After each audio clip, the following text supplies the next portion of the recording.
یہ محبت کا تقا، یہ کلمہ تھا جو اندر میں اترا ہوا تھا. فدا ہو گئے.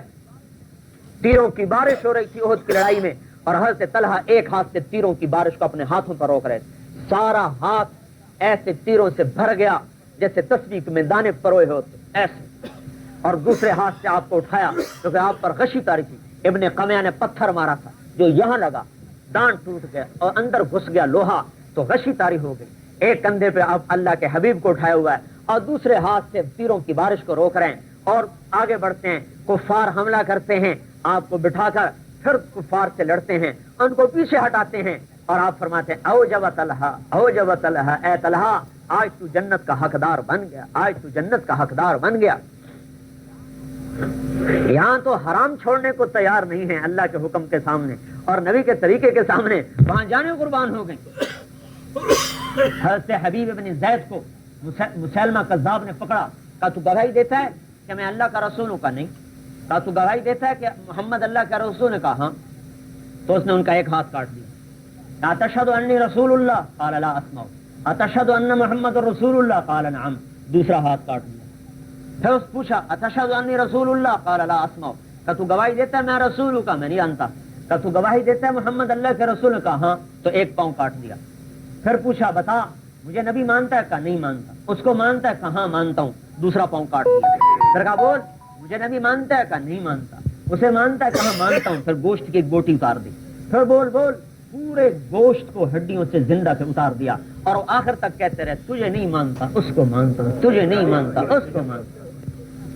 ٹکڑے ٹکڑے زندہ کے ہو گئے. اور آگے اس ماں کی سنیں جس ماں کا وہ لال ہے، ان کو آ کے بتلایا گیا کہ انہوں نے ہمارا تیرے بیٹے کو اس بے دردی کے ساتھ قتل کیا گیا. انہوں نے فرمایا لہذا اليوم ارضعتہ وعند اللہ احتسبتہ، یہی دن دیکھنے کے لیے تو اس کو دودھ پلایا تھا اور میں نے کیا کرنا تھا اس سے. میں اب اللہ کی بارگاہ میں امید رکھتی ہوں کہ میرا بھی اس کے ساتھ حشر ہوگا قیامت کے دن. مائیں بھی اللہ پر قربان تھی، اللہ کے نبی پر، اولاد بھی اللہ رسول کے پر قربان تھی. ہم تو جانتے نہیں میرے بھائیو اللہ رسول کی محبت کیسے کسے. یہ کلمہ دل میں جب اترے گا، جیسے گھر میں پیسے آتے ہیں گھر کا حلیہ نہیں بدل جاتا. آج سے 40 برس پہلے آپ لوگ آئے، کس میں ایک کپڑے میں آئے، ایک جوڑے میں آئے، اور 40 برس کے بعد کیا کچھ بن گیا. جس گھر میں پیسہ آتا ہے اس گھر کا نقشہ بدلتا ہے. جس دل میں اللہ رسول کی محبت آتی ہے وہ جسم بدل جایا کرتا ہے، وہ طور طریقے بدل جایا کرتا ہے. یہ چیز چھپا نہیں کرتی. اللہ جل جلالہ نے ہمیں مسلمان بنایا، کتنی بڑی عزت عطا فرمائی. اس نبی کی اطاعت میں ہمیں 24 گھنٹے کی زندگی گزارنی ہے، اور اس 24 گھنٹے کی زندگی میں نبی کا طریقہ زندہ ہو جائے. میرے بھائیوں اللہ تعالیٰ نے اس کے لیے ہمیں نماز عطا فرمائی ہے مشق کرنے کے لیے کہ اپنی نماز ٹھیک کرو. جتنی تمہاری نماز ٹھیک ہوتی چلی جائے گی تمہارے اندر اللہ کے حکم اور نبی کے طریقے آتے چلے جائیں. نماز ذریعہ ہے پورے دین پر پڑھنے کا. وہ نماز نہیں کہ اللہ اکبر کہنے کے بعد پتہ نہیں کہاں کھڑا ہوا، چل میرا بھائی جو کیسٹ چلا چلا چلا سلام پہ جا کے ختم ہو. نہیں، اللہ اکبر کے بعد اب پتہ نہیں اللہ کے سامنے ایسے کھڑا ہوتا ہے کہ سارا نقشہ ہی بھول جاتا ہے. حضرت عائشہ رضی اللہ عنہ فرماتی ہیں آپ ہمارے پاس ہوتے، ہم سے ہنستے بولتے کھیلتے، جو ہی اذان ہوتی کأنہ لا یعرفنا، آپ ایسے ہو جاتے تھے جیسے ہمیں پہچانتے ہی کوئی. کیوں کہ اب اللہ نے بلایا ہے. فذروا الی اللہ، دوڑو نماز کی طرف دوڑ. اگر یورپ کے سارے مسلمان صرف 5 وقت کے نمازی ہی بن جائیں تو سارا یورپ کی ہوا بدل جائے گی. صرف ایک ایک بچی بچہ، ہر مرد عورت. اور میرے بھائیو خون کے آنسو رونے کی بات ہے. ہزاروں گھر ہیں، ہزاروں گھر جس میں ایک کو بھی سجدے کی توفیق نصیب نہیں. ہزاروں گھر ہیں مسلمانوں کے، ایک کو بھی سجدے کی توفیق نصیب نہیں. کیسا بدقسمت ہے وہ گھرانہ. اس پر روئیں، خون کے آنسو میں روئیں تو حق ادا نہیں ہو سکتا. کہ ایک بھی ایسا نہیں ہے کہ جس کا ماتھا اللہ کے سامنے ٹک جاتا ہو. کتنا بدقسمت گھرانہ ہے وہ. اور آپ کہہ رہے ہیں جعلت قرۃ عینی فی الصلاۃ، میری آنکھوں کی ٹھنڈک نماز میں.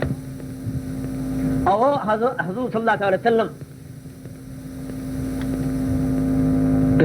جگر گوش حضرت حسین کہاں سر کاٹا گیا، جان کے لالے پڑے ہوئے ہیں، جسم تیروں سے چھلنی ہو چکا ہے اور سانس اکھڑ رہا ہے اثر کا وقت آ گیا ہے، اتر گئے گھوڑے. اللہ اکبر. یہاں ہر چیز ہوتے ہوئے سجدہ نصیب نہیں، اور وہاں موت سامنے نظر آ رہی. نہیں سر تو جھکے گا بھائی، نماز کا وقت ہے. اللہ نے ہمیں پہچان دی ہے کہ یہ امت سب کو ٹھکرا دیتی ہے جب اذان کی آواز سنتی ہے، دوڑتے ہیں مسجد کی طرف. ان کا قرآن سننے فرشتے اترتے ہیں.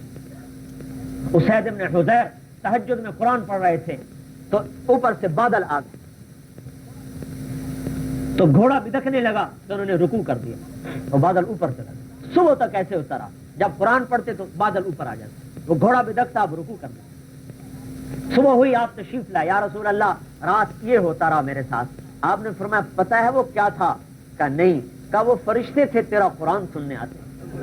اگر تو قرآن پڑھتا رہتا تو مدینے کا بچہ بچہ فرشتوں کو دیکھ لیتا. ایسا یہ امت نماز پڑھنے والی تھی. ایک صحابی رات کو تہجد پڑھ رہے اور تہجد میں رو رہے، واہ غوثہ من النار، اے اللہ مجھے آگ سے بچانا.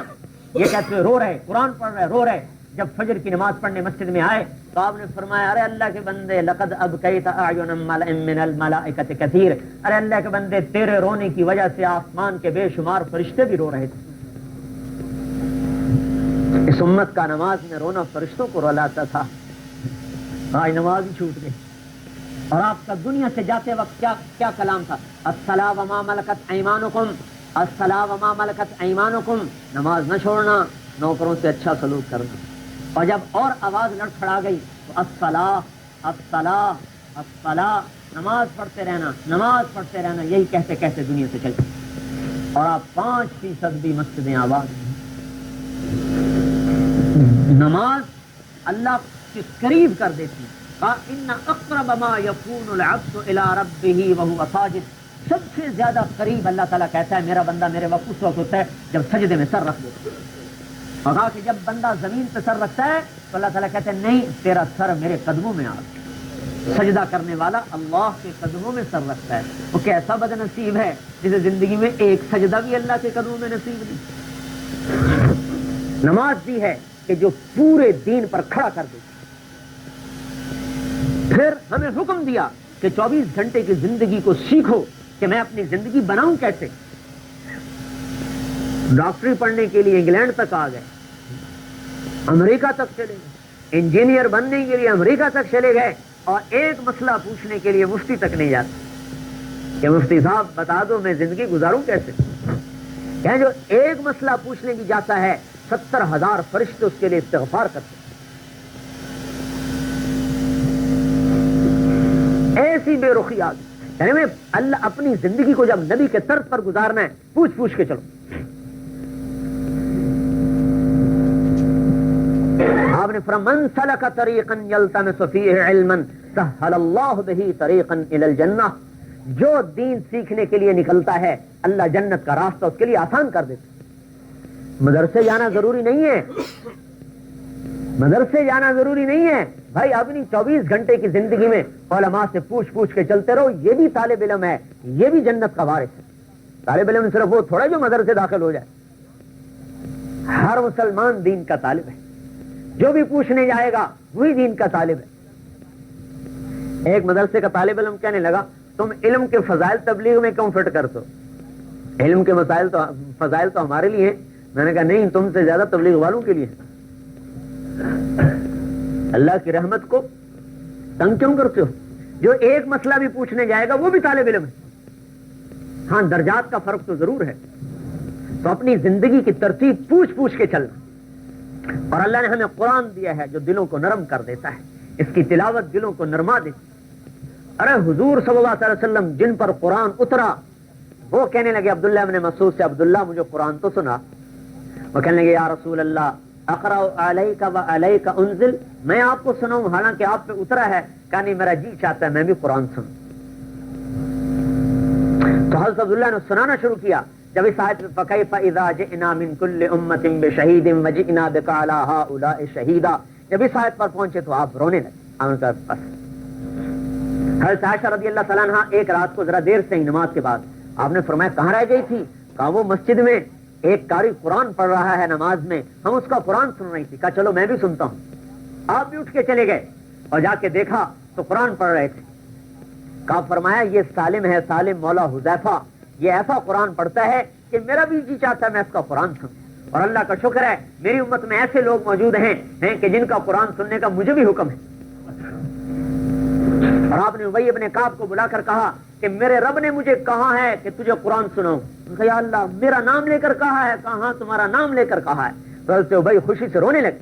اللہ نے ہمیں قرآن اس لیے نہیں دیا کہ الماری میں رکھ دو, صبح اٹھ کے چوما اور پھر اوپر رکھ دیا. نہیں بھائی, اس کو پڑھو, یہ وہ ذکر ہے جو دلوں کو نرما دے گا. صبح و شام قرآن کی تلاوت دلوں کو نرما دے گی. ایک سورہ یاسین جو دن میں پڑھ لے 10 قرآن پڑھنے کا اسے ثواب لکھا جائے گا. کتنا آسان ہے. سورہ یاسین جو صبح کے وقت پڑھ لیتا ہے سارے دن کو اس کے کاموں کا اللہ ضامن بن جاتا ہے کہ تیرے آج کے کام تو سارے میں کروں گا, اور اس کے نامہ اعمال میں 10 قرآن پڑھنے کا اجر لکھا جاتا ہے. جو رات کو سورہ ملک پڑھ کے سو جاتا ہے اسے قبر کا عذاب کبھی نہیں ہوگا. اللہ نے کتنا آسان کر دیا. اور بھائی ہمیں اللہ تعالیٰ نے آپس میں الفت اور محبت کے ساتھ رہنے کا سبق سکھایا. انتقامی معاشرہ ہمارا معاشرہ نہیں. ہماری زندگی انتقامی نہیں کہ جو سلام کرے اسے سلام کرو, جو نہ کرے اسے نہ کرو. جو تمہیں پوچھے اس کو پوچھو, جو تمہیں نہ پوچھے اس کو نہ پوچھو. جو تمہارے جنازے میں اس کے جنازے میں جاؤ, تو جو تمہارے جنازے میں اس کے میں جاؤ. میں جب گھر جاتا ہوں تو زمینداروں میں آپس میں چپکلش ہوتی تو وہ کبھی کسی سے لڑائی کبھی کسی سے لڑائی. اب جہاں کہیں بھی کوئی ہو جائے میں چلا جاتا ہوں. اب میرے سارے رشتے دار مجھے پکڑ لیتے ہیں, تو ایسا بے شرم ہو گیا, بے غیرت ہو گیا. ارے وہ ہمارے دشمن تو ان کے پاس چلا جاتا ہے. میں نے کہا بھائی بے غیرت ہی سمجھ لو کہ ہمیں تو ہمارے حبیب کا حکم ہے سل من قطع, جو توڑے اس سے جوڑو, آت من حرمک, جو چھینے اسے عطا کر, ارفع من ظلمک, جو ظلم کرے اسے معاف کرو, احسن الی من اساء الیک, جو تم سے برا کرے اس سے اچھا کرو. یہ 4 باتیں کر دو, جانی دشمن بھی قدموں میں گر جائے گا. اگر اس میں ذرا بھی انسانیت کی رمق ہے اللہ اسے قدموں میں گرا دے. یہ نبی والا اخلاق. اگر آپ یہ معاشرہ اپنے اندر زندہ کر دیں تو لوگ ایسے کھچے ہوئے اسلام کی طرف آئیں. یہ 4 باتیں آپ یہاں زندہ کر دیں اپنی زندگی میں, اپنی زندگی میں. کارڈف والے, لندن والے, سارے یہ 4 باتیں اپنے اندر زندہ کر دیں تو یہ لوگ آپ کی طرف کھینچیں گے جیسے مکھی شہد کی طرف کو کھینچتی ہے, اور ایسے کلمے کی طرف بھاگیں گے کہ آپ کو سنبھالنا مشکل ہو جائے گا. یہ نبی والا معاشرہ ہے کہ جو دلوں کو مسخر کر دیتا ہے, رام کر دیتا ہے. تقریروں سے کوئی نہیں مسلمان ہوتا, اخلاق سے مسلمان ہوتے, کردار سے مسلمان ہوتے. ایک ہندو عورت بڑی سیٹھ مسلمان ہوئی اب کہا کہ یہ میرا نوکر ہے مسلمان, اس سے میرا نکاح کرو. اب اس نے کہا تمہاری تقریروں سے مسلمان نہیں ہوئی, اس میرے نوکر نے مجھے مسلمان کیا ہے. میں جوان ہوں, بیوہ ہو گئی, میں نے اس نوجوان کو بتھیرا بہکایا اور اس کو بتھیرا میں نے گمراہ کیا, لیکن یہ کہتا تھا میں اپنے رب سے ڈرتا ہوں, میں اپنے رب سے ڈرتا ہوں. مجھے یقین ہو گیا کہ تمہارا اسلام سچا ہے. اگر یہ جھوٹا ہوتا تو یہ کب کا بہک جاتا. تو مجھے اس نے مسلمان کیا ہے. نبوت والی زندگی ایسی زندگی ہے جو دلوں کو چیر کے رکھ دیتی اور کفر کے قلعے ٹوٹ جاتے ہیں. اور میرے بھائیوں, مطلوب بھی اللہ ہو, مقصود بھی اللہ ہو, معبود بھی اللہ ہو, مسجود بھی اللہ ہو, جو کچھ کرو اے اللہ تو راضی ہو جائے. نہ حاجی صاحب کہلوانا چاہتے ہیں, نہ تبلیغی صاحب کہلوانا چاہتے ہیں, نہ سخی صاحب کہلوانا چاہتے ہیں. البتہ تو راضی ہو جا بھائی, یہ ہمارا کام, تجھے راضی کرنا ہمارا کام. لیتک ترضی والانام غضاب, بس تو راضی ہو جا چاہے سارے ناراض ہو. اللہ کا راضی کر لینا ہی مقصود زندگی ہے. ورضوان من اللہ اکبر, اللہ کی رضا سب سے بڑی دولت ہے. کیونکہ اللہ کی رضا کے لیے تھوڑا سا عمل بھی کافی ہو جائے. اللہ کے ہاں اخلاص کا وزن ہے, کثرت کا وزن نہیں. جو اللہ کو راضی کرنے کے لیے تھوڑا سا بھی قدم اٹھائے گا وہی اللہ کے ہاں کی بخشش کا ذریعہ بن جائے. طوبی للمخلصین اولئک مصابیح الہدی تنجلی عنہم کل فتنۃ سلما, مخلصوں کے لیے خوشخبری ہے یہ سارے فتنوں سے نکل جائیں. تو میرے بھائیوں اور دوستو, کہ اتنا بڑا عمل کیا اور تھوڑا سا اس میں کسی اور کو شامل کر دیا, ساری چھٹی ہو. نہیں, اللہ بس تو راضی ہو جائے, ہمیں اور کچھ نہیں چاہیے.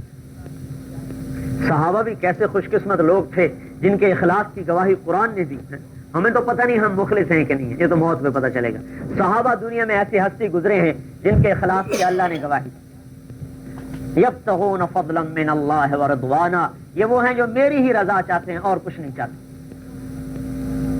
یہ میری ذات ان کا مطلوب ہے اور ان کا کوئی مطلوب نہیں، مجھے چاہتے ہیں اور کچھ نہیں چاہتے. سعید ابن ہلال رحمت اللہ علیہ نے کسرا کا جب خزانے فتح ہوئے تو ایک صندوقچی لا کے دی امیر کو کہ یہ صندوقچی لے لو، مال غنیمت سے ملی ہے. انہوں نے کھول کے دیکھا، اس میں اتنی دولت تھی کہ سارے خزانے سے زیادہ قیمتی. کہنے کہ تو نے اس میں سے کچھ نہیں لیا. کہ اللہ کا ڈر نہ ہوتا تو تمہیں دکھاتا ہی نہ، پوری ہضم کر جاتا. کہا اچھا کون ہو تم، کیا نام ہے تمہارا؟ کہا کیوں؟ اس لیے پوچھتے ہو کہ لوگوں میں مشہور کرو کہ فلاں آدمی کتنا دیانتدار ہے، دیکھو اتنا کچھ اس نے کیا. کہا جس رب کے لیے میں نے کیا ہے وہ میرے نام کو تم سے زیادہ جانتا.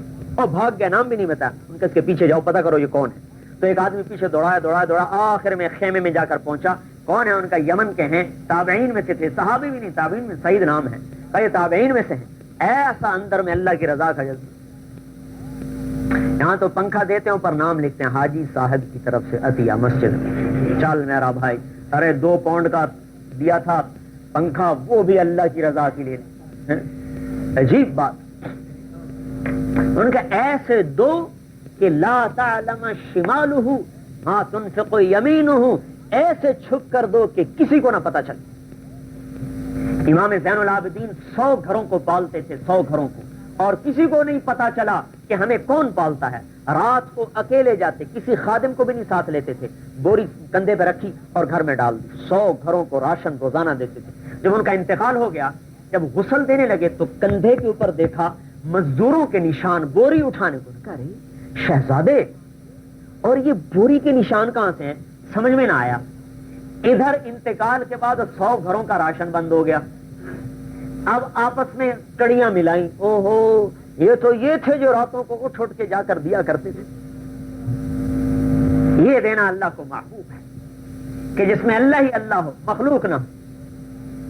میرے بھائیوں، یہ پیاری زندگی آج امت میں سے ختم ہو گئی. کلمے والی زندگی، عبادت والی زندگی، محبت والی زندگی، الفت والی زندگی، اخلاص والی زندگی امت میں سے ختم ہو گئی. ختم کیوں ہوئی ہے؟ کہ ہم نے وہ کام چھوڑا ہے جو کام اس کو وجود دیتا تھا.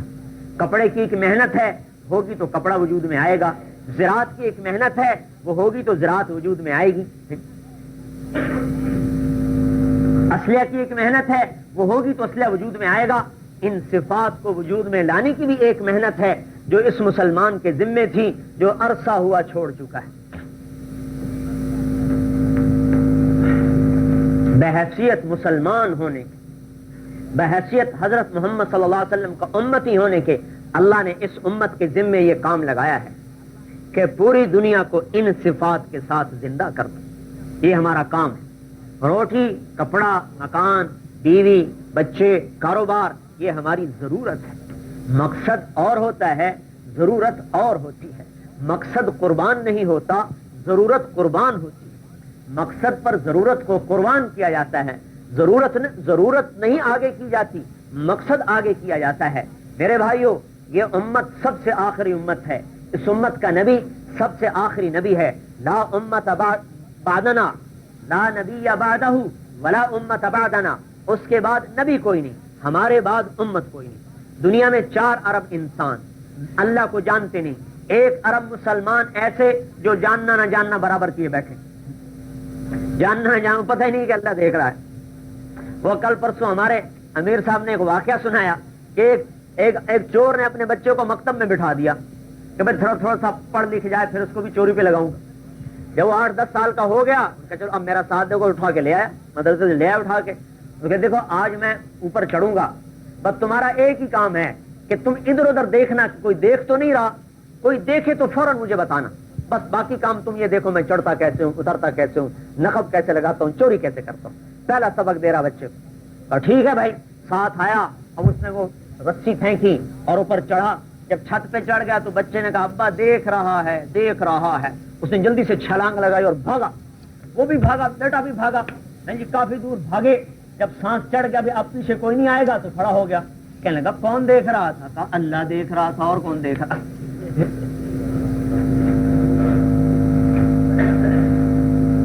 آج بھائیو کلمہ پڑھ کے بھی اللہ کو اندیکھا کر دیا. اللہ کہاں دیکھتا؟ اللہ تو دیکھتا ہی نہیں. بچہ دیکھتا ہے, اللہ نہیں دیکھتا. امت میں سے وہ صفات نکل گئی. کیوں؟ وہ محنت چھوڑ دی جو ان صفات کی حامل محنت تھی. یہ تبلیغ کا کام جو آپ دیکھ رہے ہیں, جماعتیں آ رہی ہیں جا رہی ہیں, یہ کسی جماعت کا کام نہیں. نہ ہی تبلیغ کوئی جماعت ہے. ہر مسلمان تبلیغ والا ہے. نمازیوں کی کوئی جماعت ہوتی ہے؟ ہر مسلمان نماز پڑھنے کو اس کا ذمہ ہے. روزے داروں کی کوئی جماعت ہوتی ہے؟ ہر مسلمان کے ذمہ روزہ فرض ہے. تبلیغ کی کوئی جماعت نہیں. ہر مسلمان تبلیغ والا ہے. ہندی ہو, پاکستانی ہو, انگریزی ہو, فرینچ ہو, امریکی ہو, ڈینش ہو, جو ہو, جس نے کلمہ پڑھا اس کے ذمہ تبلیغ کا کام. کیوں؟ ختم نبوت کی وجہ سے. جب ہم کہتے ہیں لا نبی بعدہ, ہمارے نبی کے بعد بھائی کوئی نبی نہیں آئے گا, اس اقرار کے ساتھ ہی تبلیغ کا کام ہمارے ذمہ لگ جاتا ہے کہ جب نبی کوئی نہیں آئے گا تو ان لوگوں کو کون بتائے اللہ کی بات. اگر ہم سارے یوں سمجھیں, اب تھوڑا غور فرمائیں میری اس بات پر, سارے ہم یوں سوچیں کہ بھئی نماز پڑھو, ذکر کرو, تلاوت کرو, حلال کماؤ, اتنا ہی اسلام کافی ہے. اگر اتنا ہی اسلام کافی ہے تو جو ہماری نسلیں گمراہ ہو گئی انہیں جہنم سے کون بچائے؟ اور جو 4 ارب کافر ہیں انہیں کلمہ کون سکھائے؟ انہیں کون بتائے کہ جنت کا راستہ یہ ہے وہ نہیں ہے؟ تو یہ تو ظلم ہوگا انسانوں پر کہ اتنی انسانیت موجود ہے اور نبی کوئی نہیں آتا. پہلے 1 لاکھ کی بستی میں یونس علیہ السلام گئے, ارسلنا الی مئۃ الف و یزیدون, 1 لاکھ کے آس پاس سے جن کے پاس یونس علیہ السلام کو بھیجا, اور آج یہاں ایک شہر میں 20 لاکھ لوگ آباد ہیں اور ان کے پاس کوئی نبی نہ آئے. تو کتنا بڑا ظلم ہے یہ. اللہ نے اس کا انتظام کیا کہ آج نبی میں کوئی نہیں بھیجوں گا. اب اس امت کے ذمہ ہے کہ ساری دنیا کے انسانوں کو جا کر میرا پیغام سنائے, پہنچائے. ہمارے مرد, ہماری عورتیں, ہمارے بوڑھے, ہمارے بچے, ہمارے طاقتور, ہمارے کمزور, پڑھے لکھے, ان پڑھ, عالم, قاری, حافظ, محدث, مفسر, ہر کے ذمہ ہے کہ گھر گھر جا کر لوگوں کو منت کر کے ان کو اللہ کی طرف بلائے. مسجد میں تقریر کا نام تبلیغ نہیں ہے, یہ بھی یاد رکھنا. انہوں نے کہا جی میں نے تو تبلیغ کر دی, کیا ممبر پہ تقریر کر دی؟ اس کو تبلیغ تھوڑا ہی کہتے ہیں, یہ تو تعلیم ہے. تعلیم آپ تشریف لائے, ہم نے بات کر دی. یہ آنے والوں کو بتانا تعلیم, اور نہ آنے والوں میں محنت کرنا تبلیغ ہے. جو آتا ہی نہیں, جو سنتا ہی نہیں, جو آتا ہی نہیں, جو مانتا ہی نہیں, اس کے پیچھے جانا, اس کی محنت کرنا اللہ کی رضا کے لیے, اس کی تھوڑی میں ہاتھ دینا, پھر راتوں کو اٹھ کر اس کے لیے رو رو کر دعائیں کرنا, یہ تبلیغ ہے جو اس امت کا کام تھا جو عرصہ دراز سے چھوڑے بیٹھے. آپ نے فرمایا الا فلیبلغ الشاہد الغائب, غائبین تک میری بات پہنچا دو. صحابہ اس کام کو لے کر نکلے ہیں. گھر بھی چھوڑا ہے, بیویاں بھی چھوڑی ہیں, بچے بھی چھوڑے ہیں. بچے تو وہ کچھ سمجھتے ہی نہیں تھے. سب سے بڑی چیز ہے انہوں نے حضرت محمد صلی اللہ علیہ وسلم کا ساتھ چھوڑا. یہ سب سے بڑی مشقت تھی صحابہ کے لیے جب وہ حضور کو چھوڑ کے جاتے تھے. حضرت عبداللہ بن رواحہ کو جب آپ نے روانہ کیا تو وہ رونے لگے. خلف السلام علی امرئ ودعتہ فی النخل خیر مشیع وخلیلی. آپ نے شعر پڑھا, جب آپ نے مصافحہ کیا شعر پڑھا کہ میرا آخری سلام ہو اس ہستی پر کہ جس سے زیادہ افضل ہستی دنیا میں کوئی نہیں, الوداع کہنے والوں میں اور چھوڑنے والوں میں اس سے اعلیٰ ہستی کوئی نہیں جسے آج میں چھوڑ کے جا رہا ہوں. اور رونے لگے. معاذ ابن جبل کو آپ نے بھیجا تو معاذ ابن جبل وہ ہیں جنہیں آپ نے بلا کر کہا تھا معاذ انی احبک, اے معاذ میں تیرے سے پیار کرتا ہوں. 1.25 لاکھ صحابہ میں مجھے نہیں ملا آپ نے کسی اور کو کہا ہو کہ میں تم سے محبت کرتا ہوں. حضرت معاذ سے آپ نے فرمایا انی احبک, میں تم سے پیار کرتا ہوں. اور یہ مدینے کے مفتی تھے اور خود ان کو روانہ کیا ہے. جرف تک چھوڑنے آئے جو 7 میل دور ہے, مدینے سے 7 میل پیدل چل کے آئے اور وہاں کھڑے ہو کر کہنے لگے معاذ عسى اللہ تلقانی بعد عامی هذا ولعلک تمر بمسجدی وقبری. اے معاذ شاید آج کے بعد تیری میری ملاقات نہ ہو. جب تو واپس آئے گا تو میری قبر کو دیکھے گا, مسجد کو دیکھے گا, مجھے نہیں دیکھے گا. فبکا معاذ جشن فراق رسول اللہ. جب حضرت معاذ کو پتہ چلا تو رونے لگے, زور سے روئے. تو حضرت معاذ کے رونے پر خود بھی رونے لگے. اے ہے دونوں طرف ہی محبت ہے نا, محبوب کو جدا کرنا آسان ہوتا ہے, تو خود بھی رونے لگے. پھر اپنے رونے کو چھپایا. فاقبل بوجهه نحو المدینہ, تو یوں منہ پھیر لیا, وہ ادھر سے منہ ادھر کر لیا اور اپنے آنسوؤں کو دبا لیا کہ کہیں میرے آنسو معاذ کو اور زیادہ نہ زخمی کر دیں. پھر ان کو تسلی دی, یا معاذ ان اول الناس بی المتقون من کانوا وحیث کانوا. اے معاذ غم نہ کر, سب سے زیادہ قریب میرے پاس قیامت کے دن وہ ہوگا جو تقوی والا ہوگا, کہیں مرے کہیں رہے, تقوی پر ہو, میرے سب سے زیادہ قریب ہوگا. اپنے ہاتھ سے میرے بھائیوں جدا کیا ہے کہ جاؤ میرا پیغام دنیا میں پھیلاؤ. حضرت بشیر ابن اقربہ ان کے بیٹے حضرت بشیر کہتے ہیں میرے والد حضور صلی اللہ علیہ وسلم کے ساتھ نکلے اور ماں کا انتقال ہو چکا، خود چھوٹی عمر، وہ جا کے وہاں شہید ہو گئے. اب نہ ماں رہی نہ باپ رہا. جب لشکر مدینے واپس لوٹا تو پہلے اطلاع آ جاتی تھی کہ لشکر واپس آ رہا ہے، تو حضرت بشیر مدینے سے نکلے اور ایک چٹان پہ جا کے بیٹھ گئے کہ میں اپنے باپ کا باہر نکل کے استقبال کروں. دیکھو بچے کے کیا جذبات کہ باپ کو ملنے کے شوق میں مدینے سے باہر جا بیٹھے چٹان کے اوپر کہ یہاں سے گزرے گا نا تو اس کو ملوں گا، خوش ہوگا میرا بیٹا ملنے آیا. جب سارا لشکر گزر گیا اور باپ نظر نہیں آیا تو کلیجہ مٹھی میں آیا، چٹان سے اترے اور دوڑے دوڑے حضور صلی اللہ علیہ وسلم کے سامنے آ کر کھڑے ہو. آپ پیدل آ رہے تھے، آپ بھی کھڑے ہو. تو پوچھا یا رسول اللہ ماذا فعل ابی، یا رسول اللہ میرے باپ نے کیا کیا، نظر نہیں آیا. فاعرض عنی بوجہہ، تو حضرت بشیر کہتے ہیں آپ نے منہ ادھر کر لیا، میرے طرف سے منہ پھیر لیا. فاستقبلتہ، میں پھر دوبارہ سامنے آیا، میں نے کہا ماذا فعل ابی، یا رسول اللہ میرے باپ کا کیا بنا. فاستعبر وبکا، آپ کی آنکھوں میں آنسو آ گئے اور رونے لگے. تو جب میں نے آپ کو دیکھا کہ رو رہے ہیں تو مجھے پتا چل گیا کہ کیا بنا. فاجہشت بالبکا، تو میں آپ کی ٹانگوں سے لپٹ گیا اور میں رونے لگا. میں نے کہا میرا اب کوئی بھی نہیں ہے، نہ ماں ہے نہ باپ ہے.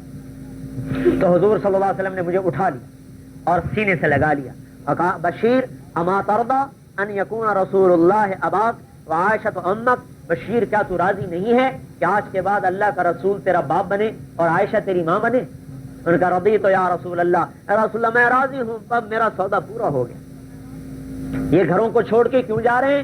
تبلیغ کے لیے جا رہے ہیں، کلمہ پھیلانے جا رہے ہیں. میرے بھائیوں ہمارا اللہ کی قسم سب سے بڑا ظلم یہ ہوا ہے کہ ہم نے دنیا میں کلمہ پھیلانا چھوڑ دیا، لوگوں کو اسلام کی دعوت دینا چھوڑ دی. یہ ہماری زندگی سے زیادہ محبوب کام ہے، جان سے زیادہ قیمتی ہے، مال سے زیادہ، اولاد سے زیادہ، ماں سے زیادہ، باپ سے زیادہ، جائیداد سے زیادہ. کیونکہ اس پر مر مٹو پھر بھی اس کا حق نہیں ادا ہو سکتا کیونکہ یہ حضور کا حق ہے. ارے میرے بھائیوں کبھی یہ بھی سوچا ہے، ایک تو ماں کا حق ہے، اتنا زیادہ ہے کہ ماں ناراض تھی تو صحابی کی زبان پہ کلمہ نہیں آ رہا تھا، ماں نے معاف کیا تو پھر کلمہ زبان پہ آیا. اور باپ ناراض ہو تو آدمی جنت میں نہیں جا سکتا. شرعی عذر ہو، شرعی عذر کی وجہ سے ناراض ہو، پھر اپنی مرضی سے ناراض ہو، غیر شرعی طور پر وہ نہیں. شرعن بیٹا قصوروار ہو اور باپ ناراض ہو، اللہ نے اس کا حق رکھا ہے. ایک صحابی آئے، یا رسول اللہ میرا باپ میرے پوچھے بغیر میرا مال خرچ کرتا ہے. آپ نے کہا بلاؤ اسے. انہوں نے بلایا گیا تو جبریل علیہ السلام ہے، یا رسول اللہ یہ آپ کا صحابی دلی دلی میں شعر پڑھتا ہے، اسے کہو کہ پہلے وہ شعر سنا جو تیری زبان نے نہیں بولے، تیرے کانوں نے نہیں سنے، تیرے دل میں ان کا خیال گزرا اور رب نے ان کو سن لیا. تو جب وہ تشریف لائے تو آپ نے پوچھا بھائی کیا بات ہے؟ کہا جی میں اس کی ماں پر خرچ کرتا ہوں، اس کی خالہ پر خرچ کرتا ہوں، اس کی پھوپھی پر، اور تو کوئی نہیں خرچ کرتا. آپ نے فرمایا اچھا وہ شعر تو سنا جسے تیرے کانوں نے نہیں سنا، تیری زبان نے نہیں بولا، پر رب نے سنا. ان کا اشہد انک رسول، میں گواہی دیتا ہوں آپ اللہ کا رسول ہیں. یا رسول اللہ اللہ کی قسم میرے دل میں خیال آیا تھا، میری زبان نے نہیں بولا، میرے کانوں نے نہیں سنا، آپ کے رب نے سنا، بے شک پاک آپ اللہ کا رسول. غزوتک مولودا ومنتک یافعا تحل بما اجنی علیک وتنحل، میں نے بچپن میں تجھے پالا اور پروان تجھے چڑھایا، میرا مال تجھ پر لگا، میری جان تجھ پر لگی. اذا ضاقت لیلۃ بالسقم لم ابت بمردک الا ساحرا اتململ، جب کبھی تجھے رات کو کوئی تکلیف ہو جاتی تھی تو تیرے تڑپنے کے ساتھ میں بھی ساری رات تڑپتا تھا، تو جاگتا تھا میں بھی ساری رات جاگتا تھا. کانی انا المتروق دونک بالذی علیک وعینی فیہ ما تنحل، مجھے ایسا لگتا تھا کہ تو نہیں بیمار میں بیمار ہو گیا اور تیری بیماری مجھے لگ گئی ہے. کانی انا المتروق دونک بالذی ترخت بہ عینی وعینی تمحل، مجھے ایسا لگتا تھا کہ میں تیری جگہ بیمار ہو گیا ہوں. لیکن فلما بلغت السن والغایۃ التي مدى ما الیک فیک كنت مؤمل جعلت جزائی غلظۃ وفضاضۃ کأنک انت المنعم المتفضل، لیکن جب تو جوان ہو گیا اور بالغ ہو گیا اور میری امیدیں لگ گئیں کہ اب میرا بیٹا میری خدمت کرے گا، تو ہی میرے اوپر ڈانٹنے لگا، برسنے لگا. تو ہی مجھے ڈانٹنے لگا اور تو ہی مجھے دھکے دینے لگا, تو ہی میرے ساتھ نوکروں جیسا سلوک کرنے لگا, جیسے میں نے نہیں تجھے پالا, تو نے مجھے پالا ہے. فلیتک ان لم ترع حق ابوتی فعلت بی کما الجار المجاور یفعل. اگر مجھے باپ نہیں بناتا تو پڑوسی تو بنا لے, پڑوسی کا بھی تو کچھ حق ہوتا ہے. جب یہ کہنا تو آپ نے اس کو گریبان سے پکڑا, وہ صحابی کو جھٹ جھٹکا دیا. اذهب انت ومالک لابیک, چل دفع ہو جا, تیرا اور تیرا سارا مال تیرے باپ کا ہے. یہ باپ کے حق پر اللہ کا نبی غصے میں آیا ہے. اچھا یہ بتاؤ میرے بھائیو,